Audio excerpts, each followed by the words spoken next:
Donc, encore une fois, merci d'être présent ce matin.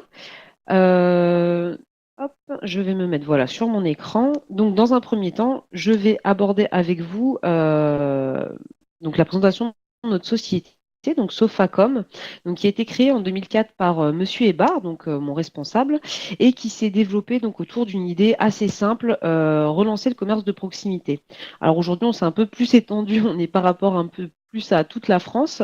Et donc, l'idée de base était de concevoir et de distribuer des logiciels de comptabilité et de gestion informatique.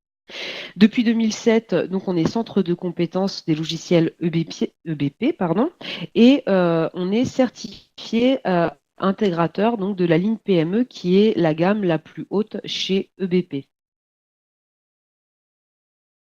On propose également un service d'assistance téléphonique. Alors en fait c'est très simple, hein. Vous avez l'assistance privilège par exemple chez EBP, on propose exactement la même chose qu'on appelle chez nous donc le PBS. L'avantage d'une petite structure comme la nôtre, c'est que vous n'attendez pas longtemps avant d'avoir quelqu'un au téléphone, hein. On souhaite vraiment avoir que le client qui appelle ait une personne rapidement au téléphone. Et nous proposons également donc des formations sur les logiciels qu'on commercialise. Autre activité de Sofacom, donc installation et maintenance de parcs informatiques. Donc on crée des petits logiciels d'un point, donc du coup comme la pointeuse téléphonique, la gestion des congés, extraction de bases de données de prospection, etc. Donc là, si vous voulez des informations complémentaires, vous n'hésitez pas à nous envoyer un mail ou même à appeler notre service commercial. Donc, je vous parlais de notre service assistance. Donc, chez nous, le PBS, donc le Pack Business Service. Donc, en fait, c'est euh, l'assistance privilège de chez EBP qui est proposée au même prix, mais avec des avantages complémentaires. Donc, l'assistance téléphonique, bien sûr, mais également une formation annuelle qui est complètement gratuite pour vous présenter une nouveauté fonctionnelle. Vous avez également un accès à 3 vidéos de formation. Donc vous choisissez le thème, on vous donne les accès et on met à jour ces vidéos de formation assez au moins 1 à 2 fois par an selon l'évolution des logiciels. Ensuite, je vais vous parler d'EBP. Donc EBP, c'est une entreprise française hein, depuis 1984. Donc qui couvre les fonctions clés de l'entreprise, donc la comptabilité, gestion commerciale et la paye. Aujourd'hui, EBP a plus de 500 000 clients et emploie 550 personnes qui se situent donc à son siège donc à Rambouillet dans le 78, mais également la société EBP a 2 établissements à Chartres. Donc EBP donc, s'appuie sur un réseau de 5000 revendeurs dont nous faisons partie et nous faisons partie de ces 500 partenaires qui sont certifiés et qui sont répartis sur toute la France. Pour donner une image de EBP, donc par exemple sa grandeur, EBP a enregistré une croissance de 15% en 2017 avec un chiffre d'affaires de 46 millions d'euros. Pardon. Voilà, donc ça c'était pour la présentation des 2 sociétés. Et ensuite, donc, je vais vous présenter le sommaire de la web démo. Donc, dans un premier temps, on va parler de l'ergonomie du logiciel, puis le contenu des menus, ensuite l'utilisation classique du logiciel, et enfin, on verra ensemble les différentes fonctionnalités. Voilà. Donc, je vais vous mettre à l'écran le logiciel. Alors, déjà, le produit en lui-même, donc EBP Gestion Bâtiment, visuellement, si vous connaissez le pack Office, on est très semblable à un mélange entre Outlook et Excel. Outlook pour les menus qu'on voit ici, donc on a le menu horizontal et le menu vertical. Donc le visuel reste quand même relativement agréable, hein. On a quelques couleurs. On arrive donc quand on se connecte sur un écran de démarrage, mais on pourrait également imaginer qu'on arrive sur le tableau de bord. Tout ça, hein, bien sûr, vous pouvez aller l'éditer, vous pouvez aller personnaliser, enregistrer votre propre tableau de bord et même aller décider que vous, quand vous vous connectez sur votre logiciel, ce soit d'abord le tableau de bord qui s'affiche et non l'écran de démarrage. Ensuite, donc au niveau de notre menu vertical, dans chaque menu, on va retrouver ce qu'on appelle un Open Guide. L'Open Guide, c'est cette petite partie là où on retrouve les boutons des principales fonctionnalités du logiciel. Et donc également, cet Open Guide est complètement paramétrable. Donc ici, on va aller dans l'éditeur de vue, par exemple. On va prendre la vue par défaut qu'on va aller modifier pour se créer sa propre vue. Tout ce qui est modification de vue, création, personnalisation, on va l'enregistrer et ça va être propre à chaque utilisateur puisqu'on a également une gestion des utilisateurs. Donc par exemple, là, je suis dans mon menu règlement. Si par exemple, je voudrais aller mettre le bouton lettres de relance parce que je veux gérer mes lettres de relance, voilà, je vais simplement ajouter mon bouton, je vais fermer, je vais l'enregistrer, je le passe par défaut. Voilà, je le retrouve. Et d'un menu à l'autre, du coup, je vais retrouver mon propre Open Guide. Donc ça, pour chaque menu, hein, bien sûr. Ensuite, au niveau des menus. Donc, pour le menu, alors je vais commencer par le bas, c'est plus intéressant de partir en bas et de remonter du coup. Au niveau du menu paramètres, donc un paramétrage complet hein, de votre logiciel, donc la partie comptabilité, la partie taxes, qui comment dire, comprend les barèmes aussi d'éco-contribution, hein, ils ont été mis à jour début 2018. La partie divers, donc là on va avoir tout ce qui est civilité, département, les textes standards. Si vous avez par exemple un texte standard à appeler, vous pouvez aller le paramétrer et ensuite à l'intérieur de vos documents, vous pourrez les appeler. Des formules de calcul, des événements, éventuellement les arrondis. Au niveau des stocks, si vous avez plusieurs dépôts, mais également plusieurs emplacements, matériel et famille de matériel, tout ce qui va concerner l'ADEB, donc avec les nomenclatures NC8. Là, on va avoir toutes vos informations société. Donc là, ici, les informations société, on va retrouver ce bouton-là qui est très intéressant dans l'Open Guide. En fait, il va nous ouvrir une petite fenêtre. Hop, voilà, où vous allez rentrer donc toutes vos informations. Donc l'identification de la société avec vos informations administratives, etc. Alors on est sur une base de démo, hein, donc tout ce que vous voyez là, c'est complètement fictif. Vos informations de TVA, notamment le mode de calcul de la TVA. Alors la TVA ne se fait pas sur le logiciel de gestion, hein, ça c'est vraiment de la partie comptabilité. Mais c'est toujours bien de le renseigner parce que si on lit les deux logiciels entre eux, du coup, ils vont plutôt bien communiquer. Et quand vous allez enregistrer un règlement dans votre gestion commerciale, par exemple, si vous êtes sur les encaissements, ça va bien être pointé aussi au niveau de votre comptabilité. Ici, vous avez la possibilité d'aller insérer votre logo, éventuellement mettre toutes les coordonnées de votre expert comptable. Là, on va retrouver les fonctionnalités disponibles dans votre logiciel que vous pouvez activer ou désactiver. Voilà, dans mon cas, par exemple, j'ai désactivé le multidevise et l'auto-facturation.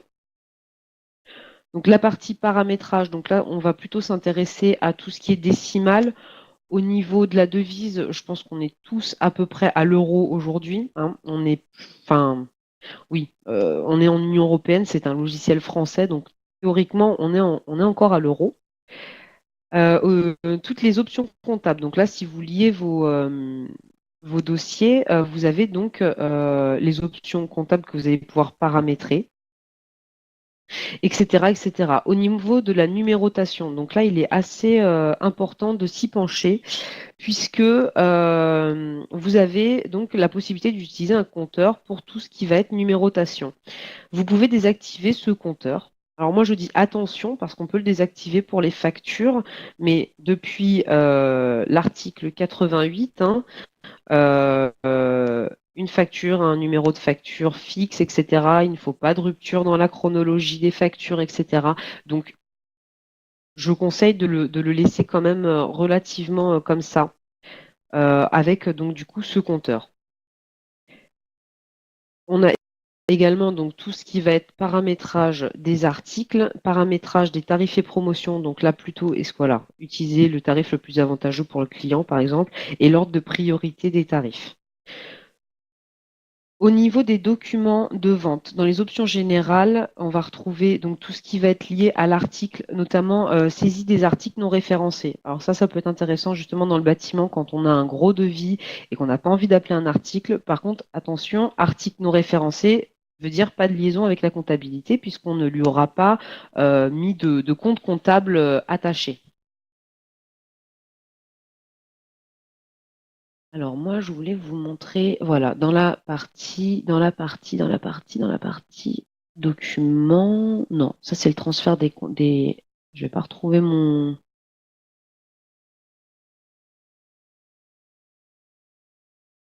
Je suis perdue. Tout va bien. Tout va bien. Bon, c'est pas grave. Donc au niveau des devis, pareil, vous avez la possibilité d'avoir des devis. Vous pouvez également, au-delà de la durée de validité du devis, mettre un pourcentage d'acompte général qui sera demandé et qui sera indiqué sur chaque devis. Idem pour les situations de travaux, vous avez le type d'avancement en quantitatif ou en qualitatif. Le moyen de paiement par défaut pour la retenue de garantie et si vous faites un lissage de la compte. Voilà, donc c'est là qu'on va aller paramétrer toutes nos informations. Au niveau des mentions légales, donc il y a un texte qui est prédéfini. Vous pouvez bien sûr rajouter votre propre texte de mention obligatoire en bas de vos devis. Idem pour vos factures. Et dans la partie avancée, donc actualiser en duplication, éventuellement si vous utilisez des formules de calcul. Voilà. On va retrouver la même chose au niveau des documents d'achat. Pour les documents de stock, pareil, les options générales, donc valeur de l'article à l'entrée, etc., etc. Au niveau des règlements, ce qui est important, c'est d'aller paramétrer un moyen de paiement par défaut et votre banque par défaut. Voilà, pareil, on peut aller paramétrer tout ce qui est chantier. Alors ça, c'est du paramétrage général, hein, global de votre utilisation. Ensuite, cas par cas, vous pouvez complètement modifier toutes les informations que vous avez dans vos documents d'achat, de vente, vos fiches clients, vos fiches articles, etc. Et donc la partie synchronisation qui va permettre donc de lier le dossier à d'autres applications EBP.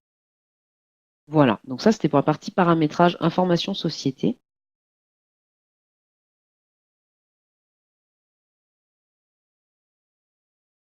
Et dans cette partie paramétrage toujours, on a donc la gestion des utilisateurs avec modification des droits euh, et éventuellement s'il y a des codes d'accès, hein, forcément. On a également les champs personnalisés. Ça, je vous en reparlerai un tout petit peu plus tard, donc dans notre dernière partie. Ensuite, dans la partie opération, on va retrouver tout ce qui est les opérations finalement sur vos documents de vente. Alors, je vais vous le mettre en plus grand pour que vous puissiez voir tout ce qu'il y a dans cette partie navigation. Notamment regroupement des documents, donc plusieurs BL qui finissent en une facture, etc. La génération de factures pour les factures périodiques, donc des factures qui arrivent par exemple tous les mois. Toute la partie transfert en comptabilité, les transferts en paye, puisqu'on peut aussi lier la gestion au logiciel de paye. Voilà, assistant de génération des absences, etc., etc.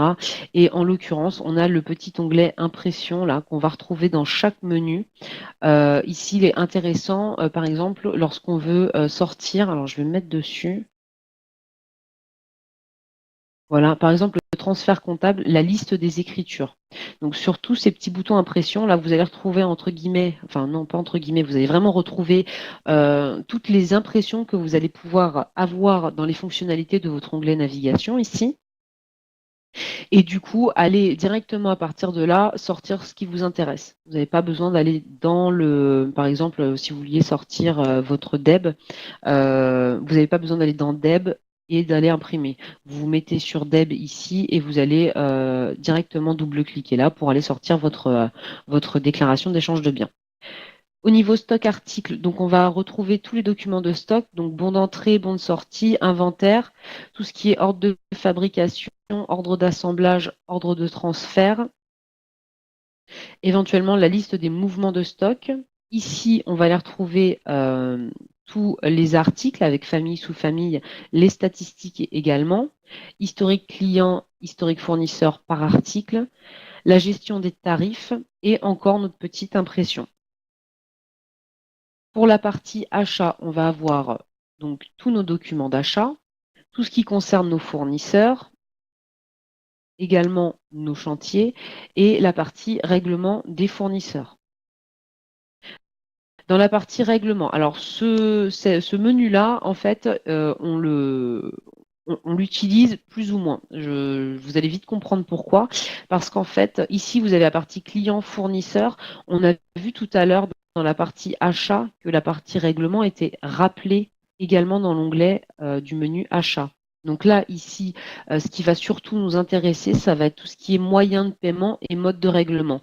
Moyen de paiement, on va être sur la façon avec laquelle vous encaissez ou vous décaissez, donc chèque, virement, LCR, et le mode de règlement, ça va être par exemple votre échéancier, donc chèque en 2 fois, chèque à 30 jours. Alors là, celui-là, c'est moi qui ai créé puisque tous ceux-là sont proposés de base par le logiciel.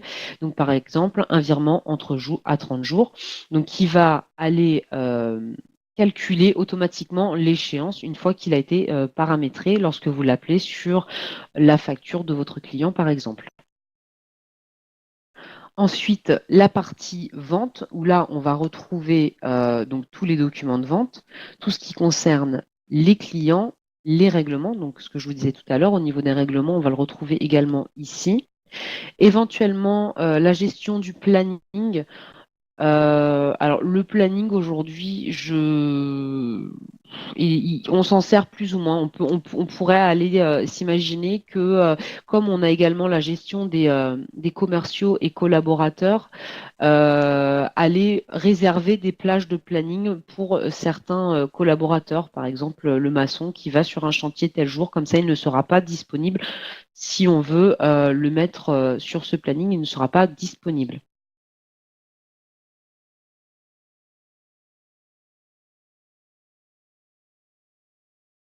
Ensuite, donc, on a parlé donc des Open Guides. Là, au niveau des vues, je vais me mettre, par exemple, sur ma liste des clients.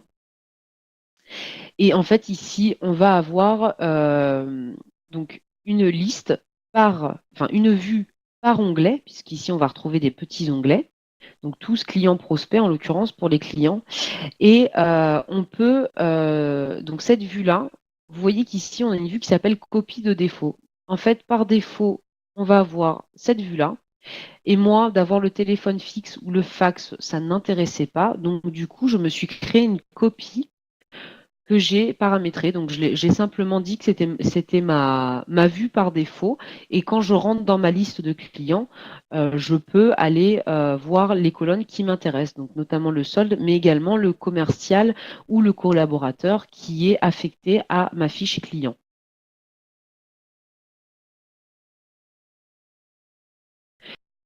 Donc ensuite, je vais vous montrer l'utilisation du logiciel. Donc après avoir été paramétré, par exemple, nos retenues de garantie, nos acomptes, etc., on va passer à l'utilisation concrète de notre logiciel. Donc dans un premier temps, et c'est pour ça que je vous parlais de remonter, de partir vers le bas, vers le haut, dans un premier temps, ce qu'on va aller faire, c'est qu'on va créer une base article. Donc, soit par l'Open Guide, soit dans mon menu, je me mets sur article. Donc, j'en ai déjà créé quelques-uns. Il s'est affiché sur la deuxième fenêtre. Voilà.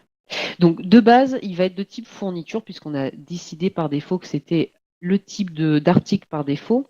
On va retrouver la main-d'œuvre, les ouvrages de fabrication et les ouvrages. La différence entre un ouvrage de fabrication et un ouvrage, puisque au final, ce sont deux choses identiques sur la construction de l'article, hein. L'ouvrage de fabrication va avoir un suivi en stock. L'ouvrage, non. L'ouvrage, c'est par exemple lorsque vous faites la prestation d'aller peindre une maison. Dedans, vous allez mettre la peinture, les heures du peintre et éventuellement les autres comment dire, les autres fournitures dont vous avez besoin.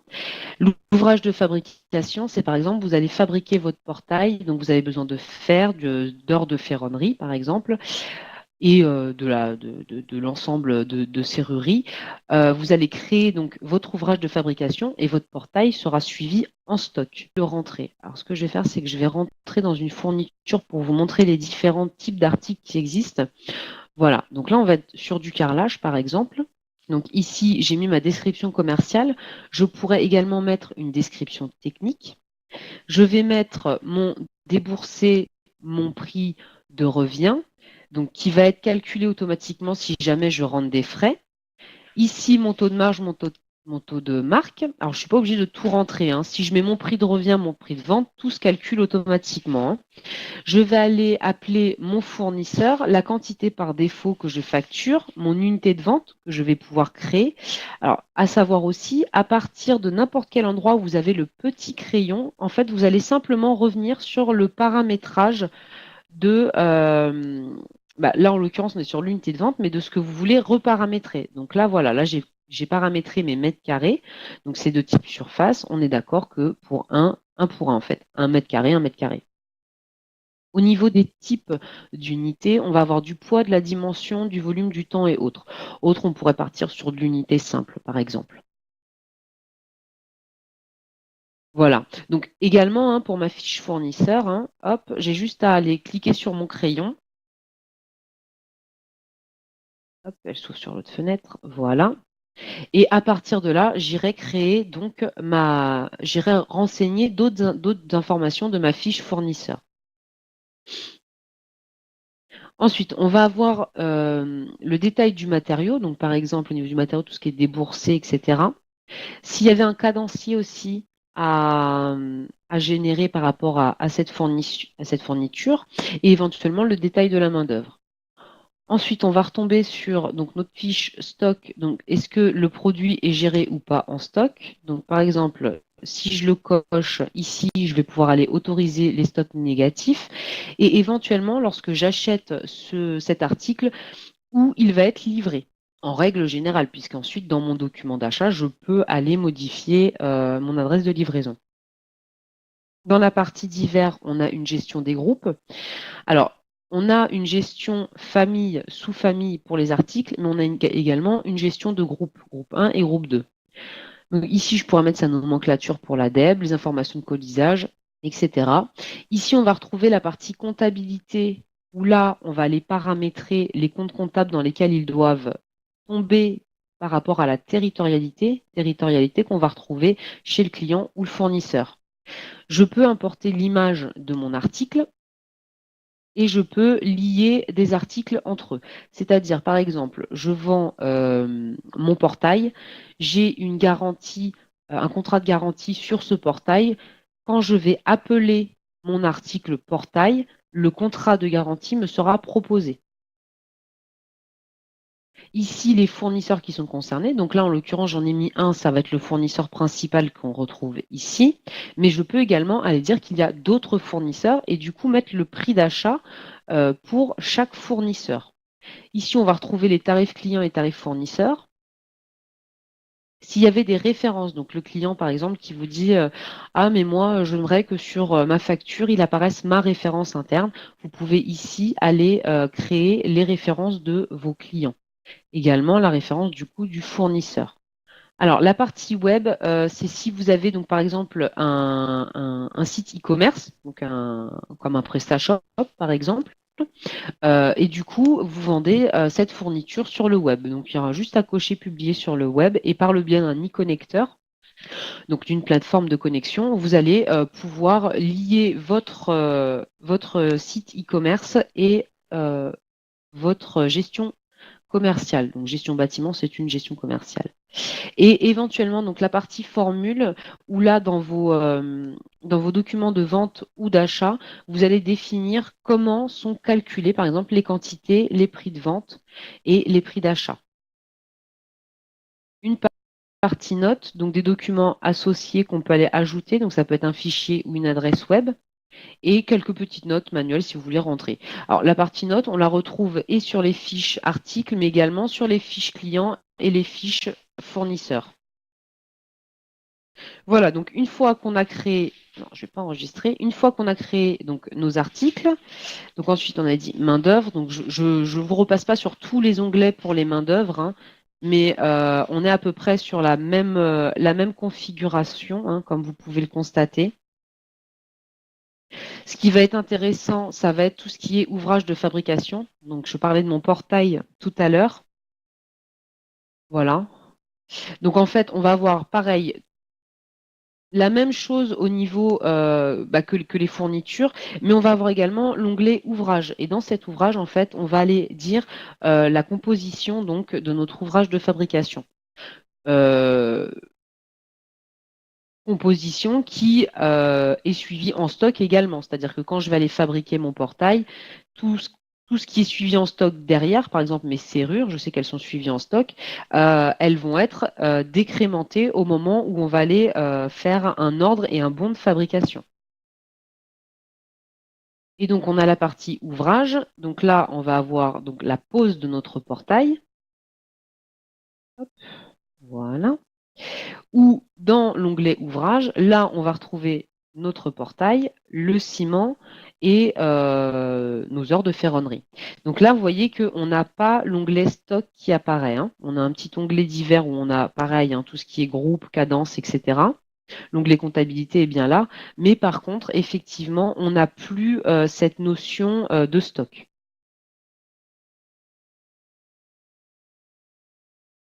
Ensuite, donc du coup, on passe dans la partie achat et là, on va aller créer un fournisseur. Donc ici, je vais me mettre sur un fournisseur déjà créé. Donc une famille de fournisseurs. Alors à savoir, donc je vais mettre sur mon petit crayon.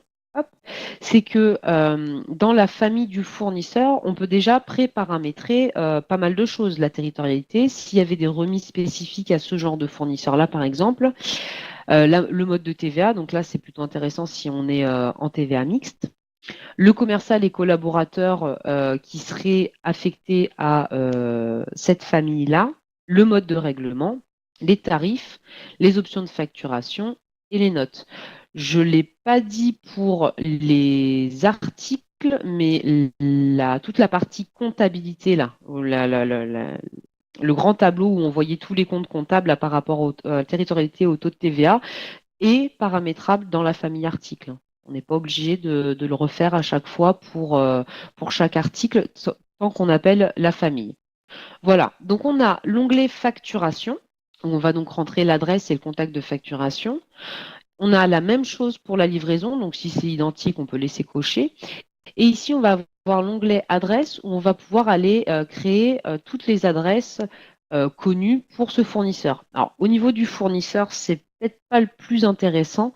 Par contre, au niveau des clients, effectivement, on a des clients qui peuvent, on facture le siège ou carrément une société extérieure. Par contre, on va faire notre chantier ici à l'adresse A, par exemple, mais il y a un deuxième chantier à l'adresse B. Enfin voilà, pour un client, on va pouvoir créer plein d'adresses.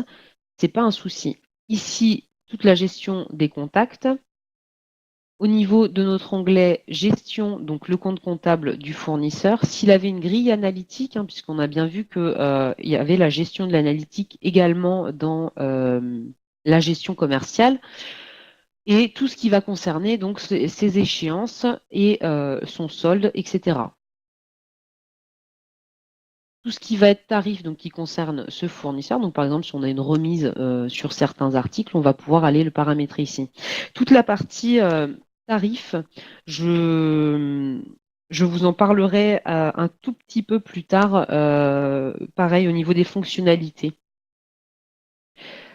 L'onglet divers, donc par exemple donc le mode de règlement, le commercial, on va retrouver ici toute la partie entreprise, donc territorialité, sirène, NAF, numéro de TVA Intracom, la mention imprimée sur le document. Donc vous savez par exemple TVA non applicable, voilà, le petit document le petit texte de loi qu'il faut imprimer sur tous les documents.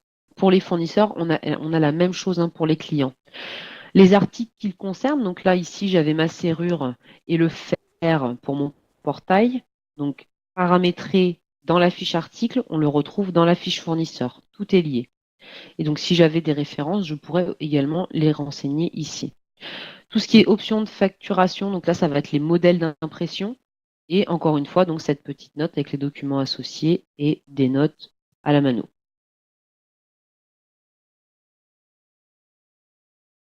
Ensuite, alors, règlement, là, c'est si jamais on veut enregistrer un règlement fournisseur. Donc ici, on voit que j'ai déjà effectué 2 règlements et que j'ai quelques factures en retard, donc à payer.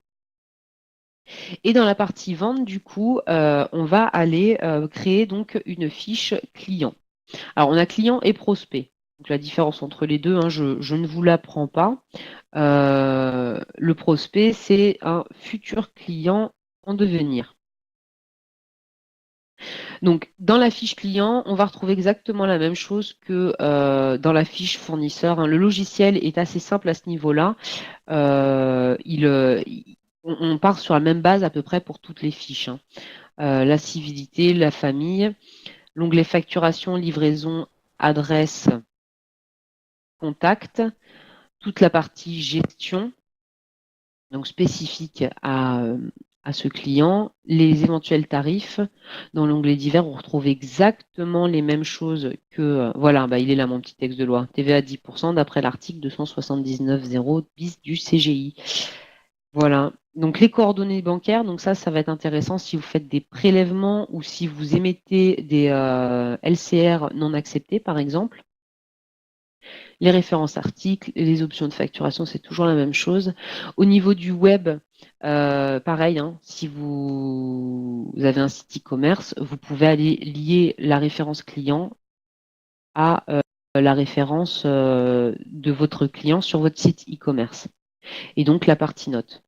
Alors, je rappelle que dans la partie notes, et en l'occurrence, on a le RGPD qui va sortir, là, je crois que c'est le 25 mai, qui est une nouvelle loi sur la protection des données, où en fait le client a droit de vue, de modification, etc. sur ces informations. Dans la partie notes, on ne marque pas ce client et blacklisté, par exemple. C'est des informations qu'on va appeler interdites. On n'a pas le droit d'avoir dans notre base client quelque chose qui pourrait porter préjudice à un client potentiel. Donc, on ne marque pas le client est blacklisté. On peut marquer qu'il a des difficultés à régler ses factures, mais on ne marque pas à blacklister, surtout pas. Et pas de gros mots non plus. Voilà. Alors, ce que je vous ai pas montré chez les fournisseurs, parce que je le trouvais plutôt sympa au niveau des clients, ça va être tout ce qui va être historique, échéancier, et on va pouvoir aussi également créer un document à partir de la fiche client.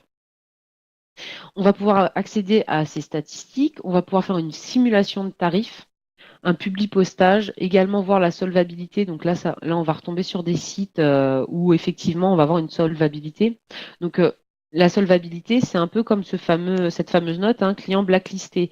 Ils nous mettent pas que le client il est mauvais payeur ou quoi. Non, non, nous disent qu'on a un crédit à 0 € sur ce client-là si jamais on passe par exemple, un factor ou autre société qui récupère vos factures pour vous faire des avances de trésorerie, par exemple, ou pour les prêts. Voilà, on a des solutions de prêts qui demandent la solvabilité du client pour pouvoir leur accorder, par exemple, d'étaler leur échéance. Voilà. Puis bon, bah là, on va avoir accès un petit peu à tout ce qui est géocodage, plan, itinéraire, éventuellement les SMS. Alors ça, faut avoir paramétré tout bien en interne avant de pouvoir envoyer un SMS au client à partir de sa fiche.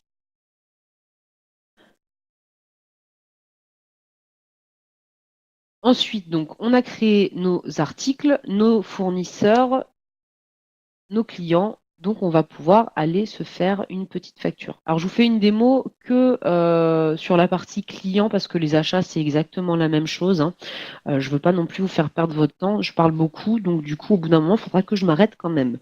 Donc, du coup, ce qu'on va faire, c'est que je vais ici me mettre sur les devis. Donc, j'ai déjà quelques devis en cours, acceptés ou pas. Donc, tout simplement, je vais aller ajouter un devis, ce que je pensais. Hop, voilà. Et à partir de ce devis-là, donc je vais aller appeler mon client. Alors, chose intéressante hein, au niveau de l'utilisation du logiciel, c'est que ici, par exemple, si j'ai un Monsieur Martin dans mes clients, je tape Martin. Alors, bon, en l'occurrence, là, pour le coup, c'est moi qui me fais une bonne blague parce que j'avais mis que le code tiers, c'était Martin. Mais il s'appelle Jean quelque chose. Donc, je vais l'appeler Jean. Voilà. Hop, donc du coup, j'ai bien Jean-Claude, hop, que je retrouve là. Je peux taper toutes les informations que je veux, sachant que l'espace détermine une casse qui va aller chercher une deuxième information si je tape autre chose. Voilà, donc là, il m'a repris toutes les informations de la fiche client. Ici, au niveau du code article, donc du coup, par exemple, je vais taper portail. J'ai pas besoin de rentrer mon code article. J'ai pas besoin de connaître mes codes articles par cœur. Il va vraiment aller chercher dans toutes mes colonnes les informations. Donc là, par exemple, pour le portail, je veux la pause. En plus, je suis même pas obligée d'aller chercher carrément les mots dans l'ordre. Voilà, la pause du portail, elle est là. Donc je vais appeler mon code article. Voilà. Lui va me rappeler tout ce qu'il compose. Alors, à savoir que, donc là, en l'occurrence, c'est mon ouvrage tout court. Dans mon ouvrage, je peux dire s'il m'imprime le détail, s'il ne l'imprime pas, et s'il l'imprime avec ou sans les montants. Voilà. Donc là, tout simplement, ici, dans le récapitulatif, on va avoir donc le récap des informations. J'avais paramétré 10% d'acompte. Donc ici, je vais pouvoir aller le demander. Au niveau facturation, donc tout ce qui est adresse de facturation et éventuellement les contacts de facturation. Au niveau livraison, pareil, hein, si c'est la même, je laisse cocher, sinon je peux aller modifier. Donc je vais pouvoir aller la sélectionner hein, par un petit onglet déroulant.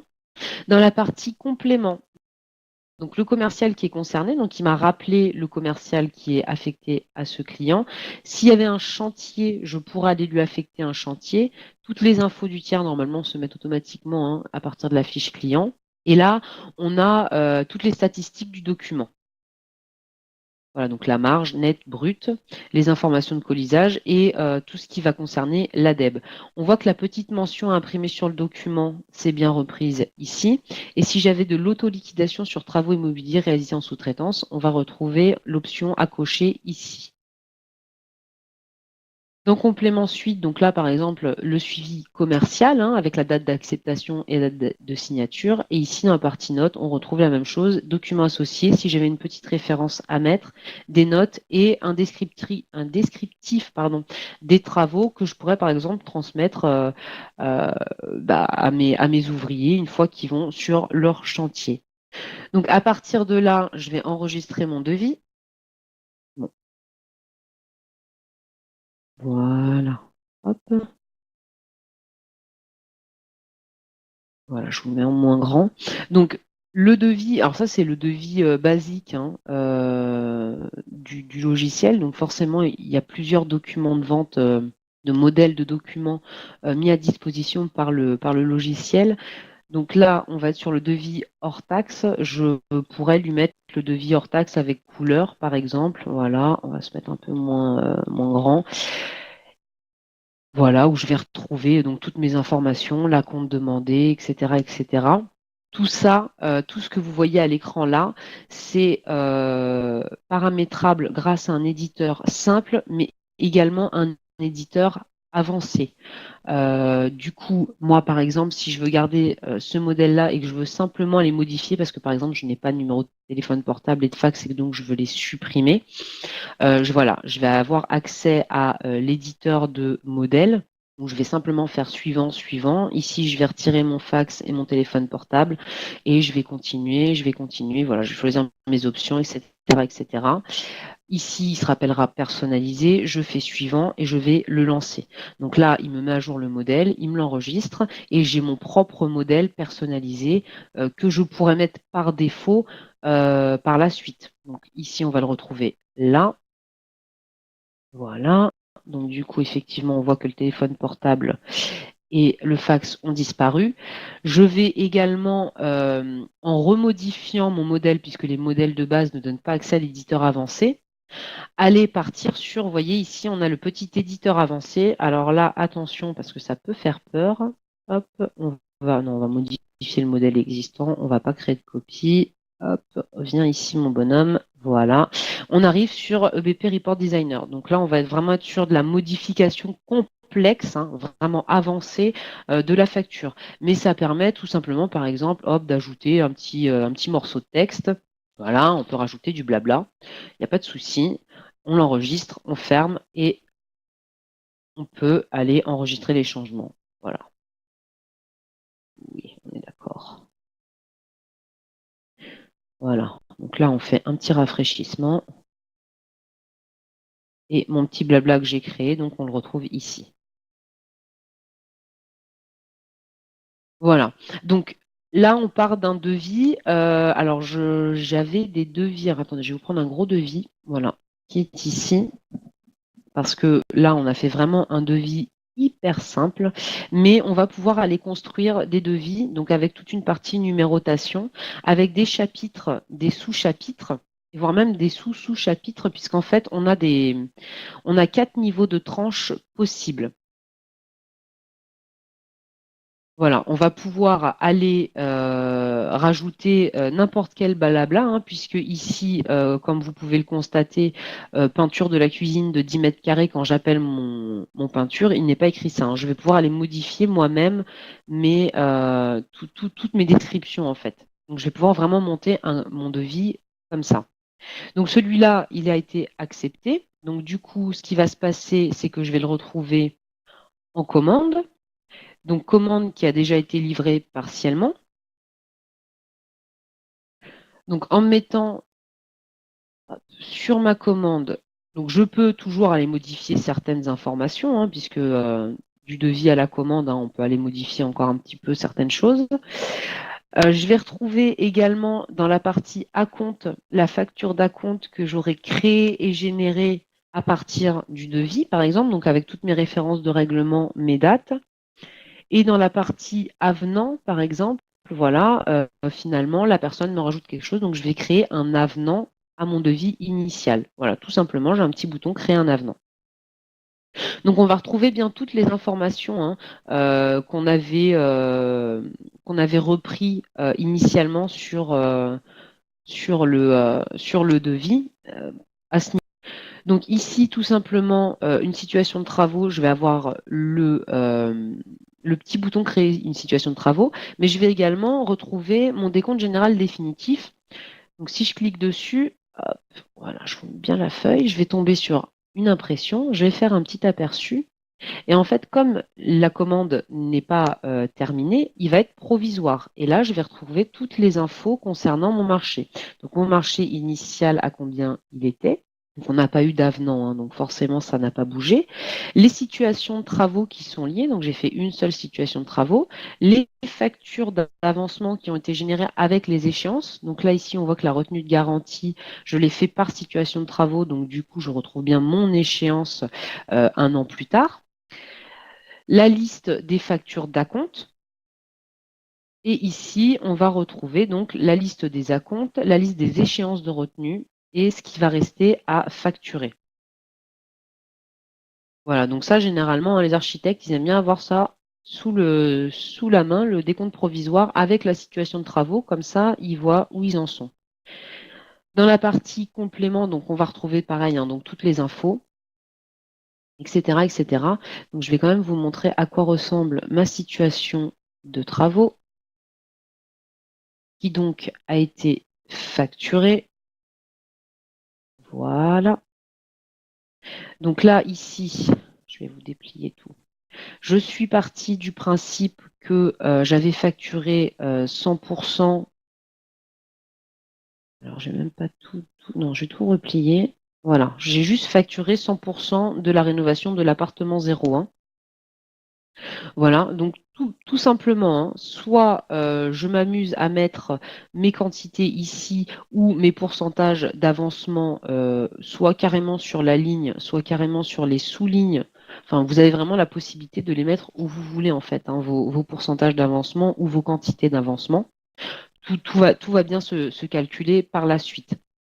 Une fois que vous avez envoyé votre situation de travaux, donc, qui va ressembler à ça.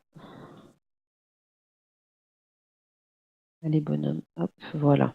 qui va ressembler à ça pour le document proposé par le logiciel. Voilà, donc là, on voit quand même une grosse situation de travaux avec tout le détail de ce qu'on propose. Encore une fois, hein, tous les modèles d'impression sont paramétrables, hein. Du coup, vous l'envoyez donc avec un décompte général, par exemple. Il vous le valide. Vous cliquez sur accepter, facturer, et là, vous allez retrouver votre facture, donc validée forcément. Voilà, pour votre client qui ne va reprendre, si vous le souhaitez, que les lignes que vous allez facturer. Il n'est pas obligé de reprendre tout le reste. Voilà, au niveau de l'impression. Donc là, on est vraiment sur un processus assez simple, hein, où vous créez votre devis, vous le transformez en commande, vous faites des situations de travaux, vous faites vos factures. Vos factures d'acompte, vous allez les retrouver ici, hein. Donc ici, on a eu un acompte donc, qui a été... Hop, voilà. Donc, elle ressemble à ça sur le visuel et elle ressemble complètement à une facture, mais c'est bien écrit facture d'acompte quand vous allez l'imprimer. Voilà. Ensuite, pour enregistrer un règlement, donc soit vous restez sur vos listes de factures, par exemple, parce que vous savez qui vous a payé, vous faites un clic droit, nouveau règlement, et là, il vous reprend toutes les informations qui concernent cette facture. Hop, voilà à quoi ressemble un règlement. Donc lui, on lui avait dit que c'était payé par virement. Tac, on lui met une petite référence. Il a bien pointé les deux factures. Alors attention, parce qu'effectivement, il va pointer aussi la retenue de garantie si on passe par là. Hop. Mais également, donc soit toujours en restant dans les ventes, on peut se mettre sur l'échéancier, toujours avec le même principe, clic droit, nouveau règlement, ou on peut aller carrément créer un règlement qui ressemblera exactement à la même chose, hein, mais vous allez le faire vous-même. Pour un chèque, vous allez également pouvoir aller faire des remises en banque. Donc tout simplement, hein, j'ajoute une remise en banque, je mets la date de ma remise, le moyen de paiement, on est sur du chèque, j'applique, je vois que j'ai 3 chèques à remettre, je remets tout, allez, je remets en banque et je valide ma remise en banque, ça c'est fait. Hop, je m'imprime ma remise en banque et là, chose intéressante, ici, il va reprendre nos coordonnées bancaires. Ça, au lieu d'envoyer le petit flyers quand on a 15 chèques à déposer et du coup, on a besoin de mettre plein de petits flyers là, de la banque, de notre bordereau de remise en banque, on a celui-là qui est complètement bien fait puisque dans le libellé référence, on aura bien mis le numéro du chèque, la banque concernée, on a le montant, on a le nom du client, nos références bancaires, on le signe, on l'envoie à la banque avec les chèques et on est bon. Les fonctionnalités, vous allez pouvoir retrouver tout un ensemble de statistiques. Voilà, donc déjà proposé par EBP, donc par exemple au niveau des articles, l'évolution du chiffre d'affaires par article, vous avez pour les clients, pour les fournisseurs, pour les articles, par rapport aux documents, donc par exemple le volume des documents, la répartition des devis par état, donc état en cours, accepté, etc. Vous avez également un onglet finance, un onglet chantier. Alors j'ai pas parlé des chantiers, mais je vais vous le montrer quand même juste après. Au niveau des stats, par exemple, si je veux des statistiques par client, évolution du chiffre d'affaires, voilà, je vais retrouver mes données qui sont bien sûr exportables sur Excel. Vous allez pouvoir également personnaliser la vue en rajoutant des colonnes ou des lignes. En fait, toutes les données que vous allez voir ici, vous allez pouvoir rajouter des champs de données et créer votre propre tableau. Vous allez enregistrer votre vue personnelle et vous la retrouverez dans votre sélection de statistiques.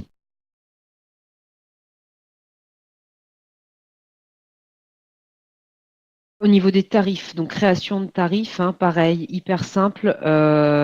Donc vous créez votre tarif basé sur la quantité ou le chiffre d'affaires. Est-ce que ça concerne un tarif multiligne ou pas? Quels sont les clients concernés? Donc c'est pareil pour les fournisseurs. Quels sont les fournisseurs concernés? Est-ce que c'est tous les clients? Est-ce que c'est tous les clients sauf un client, puisqu'on a le petit bouton exclure? Est-ce que c'est une famille de clients, une sous-famille, ou est-ce que carrément il fait partie d'une catégorie tarifaire? Ici, on va retrouver donc l'option pour les articles. Est-ce que ça concerne tous les articles, famille d'articles, sous-famille d'articles? Et les tarifs à appliquer. Donc là, au niveau du type de calcul, on en a vraiment plusieurs, hein. Est-ce qu'on met carrément le prix de vente hors taxe de l'article, le prix de vente TTC, le pourcentage de remise, le montant de la remise hors taxe ou TTC? Est-ce que c'est un prix de vente plus un pourcentage de remise? Est-ce que c'est un prix de vente plus un pourcentage de remise? Enfin voilà, je vous déroule la liste. Il y a vraiment moyen de s'amuser à créer des tarifs spécifiques très pointu sur chaque client, sur chaque famille de clients et également pour les fournisseurs. La liste est très très longue. Et on peut également dire qu'à partir de 10 articles, il y en a, le reste est gratuit, par exemple. Voilà. Et donc on avait, hop, je vais me remettre dessus. Hop, voilà, on avait un outil de simulation, hein, bien sûr, du tarif, et en plus on pouvait même afficher un champ de simulation à côté. Vous avez également la gestion des collaborateurs. Donc ici, vous allez créer vos commerciaux, en fait, vos collaborateurs, hein, avec leurs fonctions, prénoms, etc. Est-ce qu'ils ont un secteur géographique, leurs coordonnées? Donc tout simplement, hein, je vais mettre sur une fiche commerciale parce que comme j'ai créé des barèmes, on les a, donc voilà, avec éventuellement la gestion des horaires, donc pour le planning, ça peut être intéressant. Gestion des absences qui vont être liées au logiciel de paye et les barèmes, donc du coup, à appliquer à ce commercial-là. Donc moi, j'ai créé différents barèmes. Hop, je vais me mettre dessus tout de suite. J'en ai créé deux. J'ai créé des commissions et des primes de chantier. Donc tout simplement, ici, vous allez définir que, par exemple, pour 45, alors ici, je vraiment fait, voilà. Si on fait 45 000 euros de chiffre d'affaires, si ce commercial fait 45 000 euros de chiffre d'affaires, il a rien. Entre 45 et 125, il a 3% du chiffre d'affaires et plus de 125 000, il a 5%. J'ai un panel d'applications. Est-ce que c'est pour tous les clients et tous les articles? Les commerciaux et collaborateurs qui seront concernés par ce barème. Éventuellement, c'était une famille de commerciaux. Voilà. La prime de chantier, ça va être pratiquement le même principe. Moi, j'ai été dire que pour toutes les ventes des commerciaux, hein, euh, tous mes autres collaborateurs, voilà, qui seront là, donc hors commerciaux, auront le droit à cette prime si on fait plus de 125 000 euros de chiffre d'affaires. Voilà. Et ensuite, à partir de là, je vais retrouver donc la possibilité de voir donc toutes mes commissions qui seront à appliquer. Donc ici, j'ai personne qui est payé puisqu'on n'a pas atteint les chiffres, forcément. Mais je vais retrouver le chiffre d'affaires. Donc on voit bien que là, il est bien réparti par commerciaux et que là, il est bien global pour tous les autres collaborateurs. Voilà, donc ça pour le calcul de la commission, c'est plutôt sympa. Je vous ai parlé également des champs personnalisés. Alors les champs perso, on ne peut pas y voir tout de suite d'utilité et pourtant il y a quelque chose de très intéressant, c'est par rapport aux clients. Les fiches sont déjà très complètes, hein, au niveau des clients, des fournisseurs, des articles, etc. Mais on pourrait trouver une utilité, par exemple, un truc tout simple. Votre client, vous avez sa date anniversaire tout simplement. Donc, vous allez ajouter un type date que vous allez appeler anniversaire. Voilà. Dans la fiche client, vous allez rentrer, donc je vais me remettre ensuite dessus, et vous allez pouvoir créer une alerte. Alors, on va rentrer petits, notre petit champ perso. Non. Tac. Il me rouvre la base, hein, à chaque fois que j'enregistre, forcément, puisque là, on va taper dans le dur. Donc, je vais me remettre sur mes clients. Voilà, je vais voir Madame Boulot Isabelle. Ici, j'ai mon onglet champ personnalisé qui s'est affiché et je vais aller mettre sa date anniversaire. Donc, par exemple, voilà, Madame Boulot, elle est née le 20 avril. Je vais me créer une alerte sur les anniversaires. Je vais avoir une petite alerte qui va s'afficher quand je vais rentrer sur mon logiciel qui va me dire aujourd'hui, c'est l'anniversaire de Madame Boulot. Et ben, ça paraît un peu pas utile comme ça, mais un client qui reçoit un bon anniversaire de la part de son fournisseur, ça lui fait plaisir et il aura forcément envie de revenir, si ce n'est vous recommander à des amis. Voilà, donc ça c'est le petit plus, mais on peut avoir d'autres utilités hein, forcément à ces champs perso, hein, puisque on peut en créer autant qu'on veut sur tout un tas de choses, hein, puisque là on voit bien qu'on a accès à tout, hein, même au niveau des lignes de documents, hein, même au niveau des barèmes, etc. On va pouvoir aller vraiment créer des champs perso pour un peu toutes les fiches et tous les documents, lignes de documents qu'on va avoir et autant qu'on veut. Et ces champs perso, on peut même les faire interagir entre eux.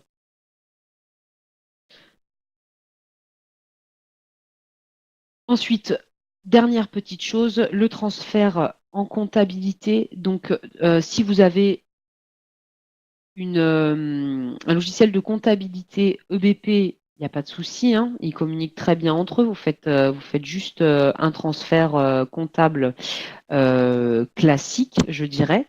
Donc voilà, avec un petit assistant très bien mis. Donc là, voilà, on va avoir tout ce qui va être à transférer en comptabilité. On peut cocher ou décocher, hein, forcément.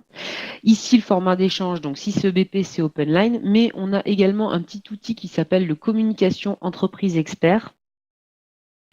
Donc voilà, il nous fait un récap, on va le lancer.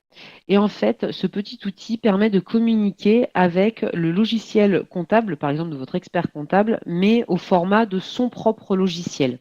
J'aurais peut-être pas dû en mettre autant. Bon, mouliner de petites minutes, il ne devrait pas être trop, voilà, impeccable. Voilà. Donc ça c'est notre outil communication entreprise expert. Donc là on va avoir donc un format dématérialisé au format texte que vous pouvez envoyer par mail à votre expert comptable ou vous intégrer à votre propre logiciel de comptabilité. Et là on a tous les logiciels euh, qui sont compatibles avec cet outil de communication. Donc voilà, vous allez choisir celui de votre expert. Donc par exemple, si la Quadra, hop, on fait ça, on valide. Et ici, on va les paramétrer. Alors une seule fois, hein, on n'a pas besoin d'aller paramétrer à chaque fois qu'on fait un transfert en comptabilité vers le logiciel. On enregistre les changements, on vérifie le paramétrage. En l'occurrence, si vous avez un expert comptable avec lui, c'est mieux parce que lui pourra plus vous orienter à ce niveau-là.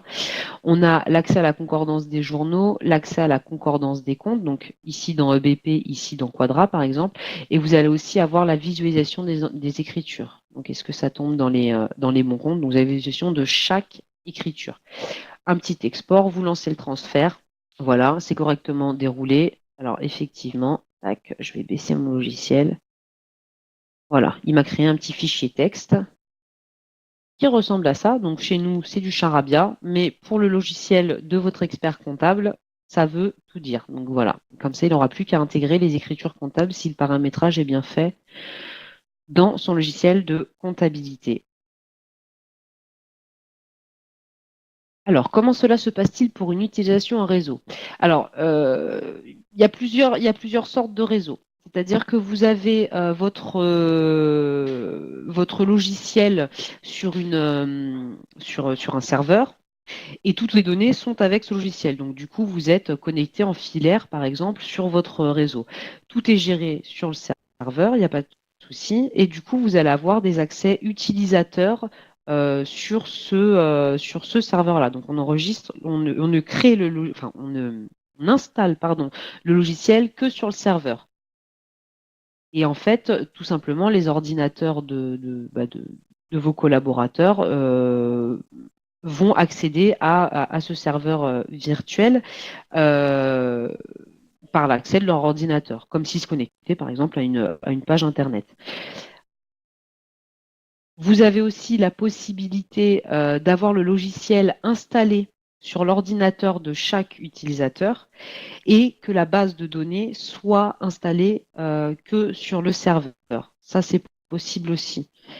Ensuite, au niveau du réseau, vous avez l'utilisation qu'on appelle SaaS, S-A-A-S, donc qui là va être hébergé pas chez vous, donc complètement ailleurs, soit chez EBP, soit chez un prestataire extérieur. Et donc là, en fait, c'est une connexion Internet tout simplement. Et donc, on peut utiliser sur 5 postes et tout le monde en même temps. Alors, vous pouvez l'utiliser sur 5 postes et tout le monde en même temps. Oui, oui, il n'y a pas de, il y a pas de souci. Vous allez être restreint par le nombre d'utilisateurs que vous avez pris. C'est-à-dire que si vous êtes sur un serveur, par exemple, qui, euh, comment dire, qui est chez vous et toutes les données sont sur ce serveur, il va les piocher, il n'y a pas de souci les informations. Par contre, s'il y a une sixième personne qui veut se connecter dessus, forcément, il sera bloqué puisque les 5 utilisateurs seront bloquants. Tout est surtout que là, on part du principe que toute la base de données est au même endroit. Bien sûr que tout est actualisé en même temps. Il y a pas de conflit. La seule chose, c'est qu'effectivement, si vous vouliez, par exemple, avoir un numéro de facture avant un autre, créez votre numéro de facture tout de suite, enregistrez-la tout de suite, comme ça, elle ne sera pas prise pour le prochain. Voilà, la version exacte EBP Gestion Bâtiment, c'est la version OpenLine 2018, donc la dernière qui est sortie là et qui va être mise à jour d'ailleurs au mois d'août, puisque toutes les mises à jour EBP sont faites au mois d'août. Alors après, au niveau bâtiment, il existe une gamme en dessous, une gamme au-dessus. Au-dessus, on va être en expert bâtiment où par rapport aux devis, on va retrouver les devis d'exécution. Et la gamme bâtiment où on va avoir beaucoup moins de fonctionnalités. Après, si vous le désirez, je peux aussi vous envoyer de la doc sur tous les toutes les au niveau des gammes bâtiments, hein, tout ce qui est pris en compte ou pas. Si on part par exemple sur un bâtiment, on n'a pas la gestion multi-dépôt, on n'a pas la gestion des avenants, pas celle du planning, ni le suivi de chantier par exemple.